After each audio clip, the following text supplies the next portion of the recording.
times have changed. When I was standing there, my daughter gave me a handbag. கொஞ்சம் இது பிடிங்க நான் மேடைக்கு போயிட்டு வரேன்னு. முன்ன நான் தான் மேடைக்கு வந்தேன். Anyway, that's the way films also have changed.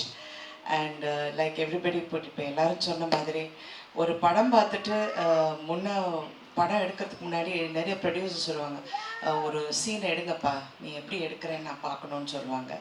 இப்போ அது இல்லாமல் ஒரு ஷார்ட் ஃபிலிம் எடுத்து காமிச்சாலே யூ ஆர் ஏபிள் நம்மளால் புரிஞ்சிக்க முடியாது இவங்களால இது பண்ண முடியும்னு. பட் இதுக்கு முன்னாடி நிறைய டைரக்டர்ஸ் லைக் இப்போ இங்கே பாக்யராஜ் அவங்க உட்காந்துருக்காங்க. அவங்க எல்லாம் எப்படி ஒர்க் பண்ணி எப்படி டைரக்டராக வந்தாங்கன்னு நான் கண்ணால் பார்த்துருக்கேன். So that is a different எரா.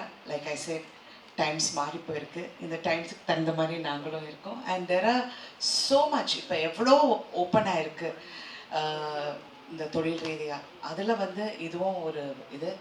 And இந்த மாதிரி யங்ஸ்டர்ஸை என்கரேஜ் பண்ணுறதுல எங்களுக்கு ஒரு பங்கு இருக்கிறதுல ரொம்ப சந்தோஷம். I wish every one all the best and I wish the winners also all the best. Thank you.